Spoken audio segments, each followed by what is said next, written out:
Olá pessoal, bem-vindos a mais uma aula. Vamos falar de Workspace do Databricks.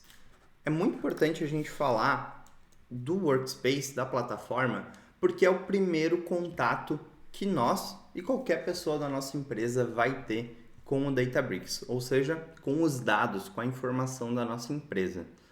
Aqui a gente vai conhecer essa interface. Eu vou apresentar para vocês também o Databricks Community, que é uma versão gratuita para os estudos. Bom, para conhecer a interface do Databricks, a gente tem que entender que existem três ambientes lá dentro até agora, tá?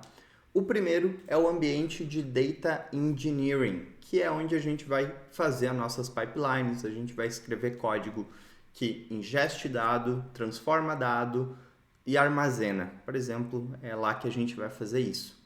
Existe também o ambiente de Machine Learning, que tem alguns recursos que são específicos para a parte de Machine Learning, por exemplo, a Feature Store, os modelos e os experimentos. A gente vai ver algumas imagens. E também essa aqui é super importante e eu já vejo que é um erro muito grande você não conhecer esse ambiente aqui do Databricks.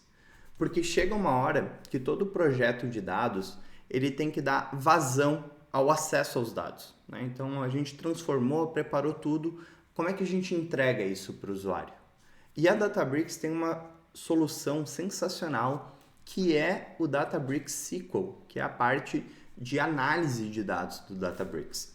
E é super importante a gente dominar ela, porque é lá que a gente vai conseguir dar esse acesso seguro, governado para toda a nossa empresa de uma forma muito amigável, que é o que a gente quer no final do dia. A gente quer entregar dados acessíveis, com qualidade, com confiança, mas de uma forma simples para o usuário, porque dentro de uma empresa a gente vai ter diversos perfis, diversas capacidades técnicas.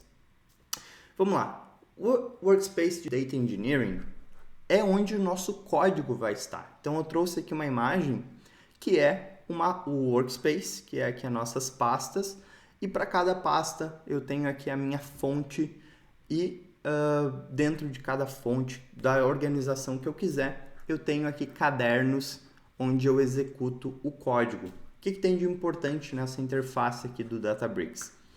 Eu consigo ver os meus cadernos, eu consigo ver os repositórios, se eu estiver fazendo um controle de versão do meu projeto.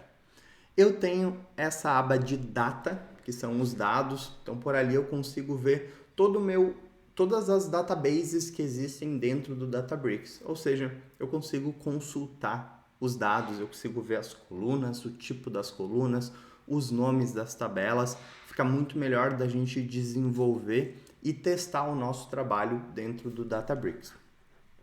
Compute é onde a gente vai cuidar dos nossos clusters, que é um assunto para a próxima aula, mas por aqui a gente acompanha isso e também tem o Workflows, que é uma ferramenta para automação de pipelines dentro do Databricks, que tem umas outras opções que a gente vai ver na aula prática, mas é aqui que a gente salva o nosso código, que a gente vem aqui e executa, no ambiente de engenharia.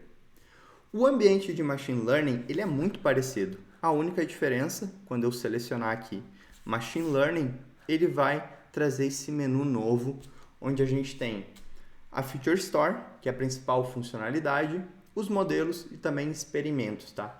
Na Feature Store é onde a gente vai armazenar features, a gente vai ter uma centralização dessas features e a gente consegue distribuir esses data assets, né? Esses recursos de dados para equipes de uma forma organizada. Então, super importante essa parte aqui de Feature Store e também de controle de modelos, tá? Então, o Databricks tem sim muita ferramenta só para Machine Learning.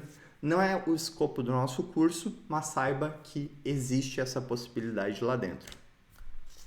E o Databricks SQL, você pode ver que aqui a gente tem que selecionar Databricks SQL, isso aqui só está disponível no Databricks Premium, e é uma interface que eu acho que as pessoas ainda não conhecem, mas que faz toda a diferença num projeto, porque é a partir daqui que a gente vai dar acesso para as pessoas aos dados. Então você pode ver que aqui muda esse menu, mas a gente ainda tem uma parte de consultas, uma parte de cadernos, uma parte de dashboards.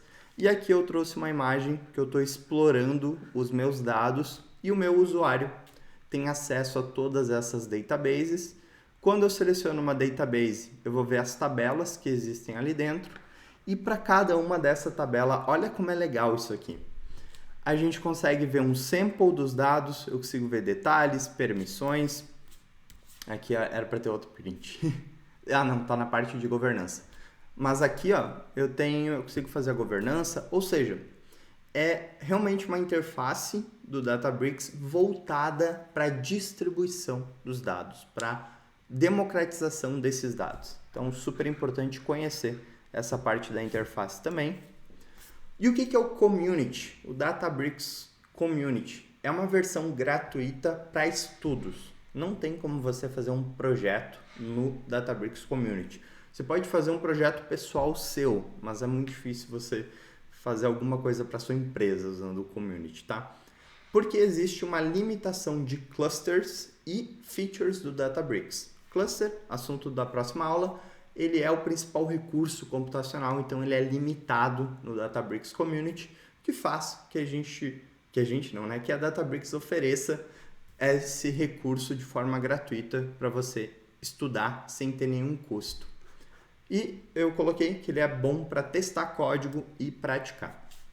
Se a gente for utilizar o Databricks Community, a gente pode ver que tem esse aviso aqui, que tem uma limitação de cluster, mas ele tem bastante funcionalidades, nem todas funcionam igual à versão de produção, mas a gente pode rodar aqui código em Python, em SQL, em Scala, a gente pode criar um cluster, deixar ele rodando, trabalhar com streaming, a gente pode fazer muita coisa e eu recomendo também que você use o Databricks Community, mas saiba que você vai ter algumas limitações e se você está trabalhando numa empresa, vale a pena você já ter um ambiente privado com um custo um pouquinho baixo, mas que você entenda como gerenciar esse custo, tá? Se você quer ir totalmente sem custo, sem risco, tem que usar o Databricks Community. Eu tenho algumas aulas aqui, mas a gente vai ver no treinamento como é que faz isso.